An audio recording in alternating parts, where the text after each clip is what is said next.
तापमान बढ़ रहा है और हरियाणा के कई जगहों पर लोग बिजली के अघोषित कट से परेशान हैं। बातचीत करने के लिए इस वक्त हमारे साथ मौजूद हैं आम आदमी पार्टी के वरिष्ठ नेता अनुराग ढांडा। ढांडा जी, पूर्व मुख्यमंत्री, आप केंद्रीय बिजली मंत्री हो गए, आप उनको बधाई दे रहे थे। देखिए, मैं मनोहर लाल जी को बधाई और शुभकामनाएं देता हूं कि वो केंद्रीय ऊर्जा मंत्री का उनको पद दिया गया है। और ये इसलिए भी शुभकामनाएं दे रहा हूं कि एक तो वो हरियाणा से हैं और हरियाणा में मुख्यमंत्री रहते हुए कई सारे ऐसे काम करके गए हैं जिसकी वजह से आज हरियाणा के लोग भुगत रहे हैं। 10 से 12 घंटे शहरों में पावर कट लग रहा है।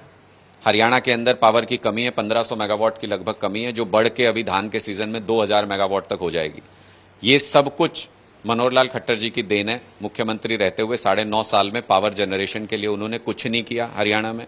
और गांव के अंदर जो जगमग योजना भारतीय जनता पार्टी जिसका इतना प्रचार प्रसार करती है, कहते हैं 24 घंटे गांव में बिजली दे रहे हैं, उन गांव के अंदर 15 से 17 घंटे के कट लग रहे हैं आज के दिन में। तो इनकी जगमग योजना भी फ्लॉप हो गई है। मैं मनोहर लाल खट्टर जी को के सामने ये प्रश्न लेकर के आया हूं कि क्या वो केंद्रीय ऊर्जा मंत्री के रूप में अब जो मुख्यमंत्री के रूप में उन्होंने गलतियां की थी, क्या उनका सुधार करेंगे? अडानी जी से हरियाणा जो बिजली खरीदता है उसको महंगे रेट पे खरीदना स्वीकार किया था मनोहर लाल खट्टर जी ने, और 1400 मेगावाट की जगह 1000 मेगावाट स्वीकार किया था। क्या उस फैसले के ऊपर भी रिविजिट किया जाएगा, उसको दुरुस्त किया जाएगा? हरियाणा के मुख्यमंत्री रहते हुए झाड़ली प्लांट से उन्होंने सरेंडर कर दी थी बिजली सेंट्रल पूल में। आज वो केंद्रीय ऊर्जा मंत्री हैं, क्या उसके बदले में आज हरियाणा को जरूरत है बिजली दिला सकते हैं क्या? ये हमारे सवाल हैं स्पष्ट तौर पे। और हम मनोहर लाल खट्टर जी से ये भी पूछना चाहते हैं कि जिस तरीके से यमुनानगर पावर प्लांट को साजिश की गई थी हरियाणा से बाहर ले जाने की, आम आदमी पार्टी के विरोध के बाद हरियाणा में ही उसको रखा गया, लेकिन जिस तरीके से उसके ऊपर काम नहीं हो रहा है, फरवरी में कहा था मनोहर लाल खट्टर जी ने काम शुरू हो जाएगा इसके ऊपर, आज बीजेपी की सरकार है, काम नहीं हो रहा है। क्या सरकार की मंशा है? क्या सरकार जानबूझ के इसको डिले करना चाहती है? 57 महीने में कंप्लीट करना है तो काम शुरू हो जाना चाहिए था। मैं सिर्फ ये कहना चाहता हूं कि एक हरियाणवी भी हैं आप और हरियाणा के व्यक्ति को केंद्रीय ऊर्जा मंत्री का पद मिला है। क्या हरियाणा की सरकार के साथ मिलके डबल इंजन कहती है भारतीय जनता पार्टी, अब ये डबल इंजन है, क्या पावर सेक्टर में आप ऐसा काम कर सकते हैं कि हरियाणा के लोगों को 24 घंटे बिजली भी मिले और मुफ्त बिजली भी उपलब्ध हो सके?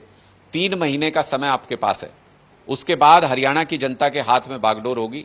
हरियाणा की जनता को फैसला करना है। अगर इस 3 महीने में आप 24 घंटे बिजली और मुफ्त बिजली उपलब्ध नहीं करा पाते हरियाणा के लोगों को, तो हरियाणा के लोग आम आदमी की सरकार ले आएंगे और अपने ये काम खुद कर लेंगे। ऐसा हरियाणा के लोग अब निर्णय लेने की तरफ बढ़ रहे हैं। दिल्ली सरकार का एक बड़ा आरोप था हरियाणा सरकार पर कि वो पानी नहीं छोड़ा जो वांछित पानी है। उस पर जब हमने मौजूदा मुख्यमंत्री नायब सिंह सैनी की प्रतिक्रिया ली तो उनका कहना है कि आम आदमी पार्टी की सरकार झूठ बोल रही है। देखिए, बहुत स्पष्ट है कि वो तो दिल्ली सरकार ने बताया कि क्या मुद्दा है, सुप्रीम कोर्ट भी गए, सुप्रीम कोर्ट ने भी इंस्ट्रक्शंस दिए अपने।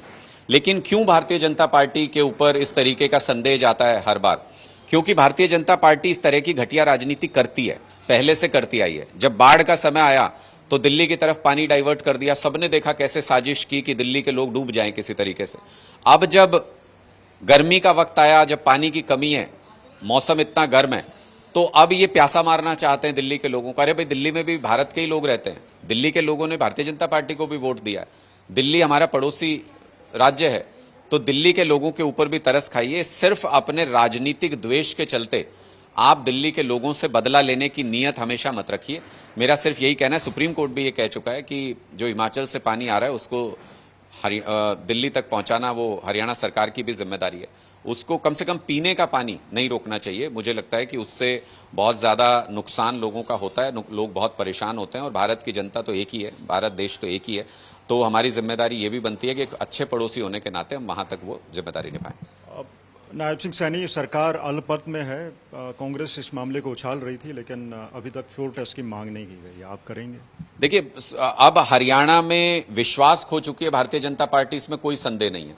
ये तो पिछले चुनाव में जो सीटें हैं वो तो सबके सामने है, लेकिन लोकसभा चुनाव अभी हुआ, उसमें भी आप देखिए तो भारतीय जनता पार्टी 44 विधानसभा का आंकड़ा टच कर पाई है, 45 का आंकड़ा अभी भी उनके पास नहीं है। यानी हरियाणा के लोगों ने लोकसभा चुनाव में केंद्रीय स्तर पे भी ये बता दिया कि हमारा विश्वास आपके ऊपर नहीं रहा, हमारा विश्वास डगमगा चुका है। विधानसभा चुनाव में इनकी और बुरी हालत होने जा रही है। विधानसभा चुनाव में अगर Bharatiya Janata party single digit में आ जाए तो इसमें कोई आश्चर्य मत कीजिएगा। लोगों के अंदर गुस्सा भरा पड़ा है। जो हरियाणा की सरकार के प्रति गुस्सा था वो केंद्र सरकार के प्रति निकाल के यहां तक पहुंचे हैं, 5 सीट तक पहुंचे हैं। जब हरियाणा सरकार चुनाव के लिए आएगी मैदान में तो इनको भुगतना पड़ेगा जिस तरीके से लोगों के ऊपर अन्याय और अत्याचार करती है सरकार। कुरुक्षेत्र में आपकी पार्टी भले ही चुनाव न जीत पाई हो, लेकिन आपका मत प्रतिशत बहुत ही जबरदस्त है, 42% मत प्रतिशत, क्योंकि उससे पहले आपका इतना मत प्रतिशत नहीं था। वहीं अब कांग्रेस कह रही है कि आपके साथ विधानसभा का कोई गठबंधन नहीं होगा।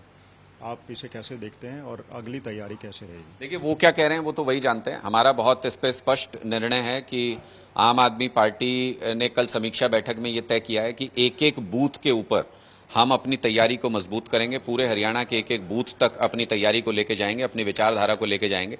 आम आदमी पार्टी में अंतिम निर्णय अरविंद केजरीवाल जी का होता है, जो वो कुछ भी निर्णय हो, लेकिन हमारे पास आज के दिन में पार्टी का निर्देश है कि एक एक बूथ पे तैयारी करनी है, अपने आप को मजबूत करना है और हरियाणा के लोगों तक आम आदमी पार्टी की विचारधारा को लेकर के जाना है। कैथल में एक घटना हुई है जिसमें एक सिख व्यक्ति का कथित तौर पर मारपीट हुई है और उसको अब खालिस्तान के साथ जोड़कर या फिर कंगना रनौत के साथ जोड़कर देखा जा रहा है। आप क्या देखते हैं? ये बहुत दुर्भाग्यपूर्ण है। भारतीय जनता पार्टी को ये समझना होगा।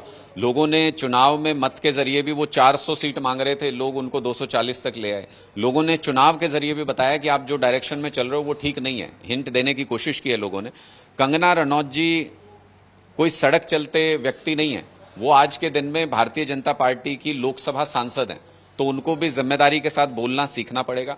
और किसानों के बच्चों को आप उग्रवादी और आतंकी कह देंगे, जो आपका पेट भरते हैं। पूरे देश का पेट पंजाब और हरियाणा का किसान मिलकर काफी हद तक भरता है। आप उनके बच्चों को अगर आतंकी कहेंगे, उग्रवादी कहेंगे, तो ये कतई सही नहीं है। और उससे समाज के अंदर द्वेष पैदा होता है। उससे समाज में जातियों के प्रति द्वेष पैदा करना, धर्म के प्रति द्वेष पैदा करना, ये भारतीय जनता पार्टी की पुरानी राजनीति है, पुराना तरीका है। इस तरीके को उनको बदलना होगा। और खास तौर पे किसानों के प्रति जो उनकी दुर्भावना है, किसानों के बच्चों के प्रति जो उनकी दुर्भावना है, उसको भारतीय जनता पार्टी को छोड़ना पड़ेगा। Thank you. ये थे अनुराग ढांडा, जो कह रहे थे कि हरियाणा की भारतीय जनता पार्टी सरकार के पास 3 महीने का वक्त है। अगर चाहे तो 3 महीनों के भीतर जो बिजली की खराब आपूर्ति है या फिर पेयजल की समस्या है या दिल्ली को कम पानी छोड़ना है, उसे सुधारते हैं तो सही है, वरना हरियाणा के लोग उसका जवाब विधानसभा चुनाव में देंगे। कैमरा पर्सन अमन गुप्ता के साथ मंजीत सहगल, चंडीगढ़, आज तक।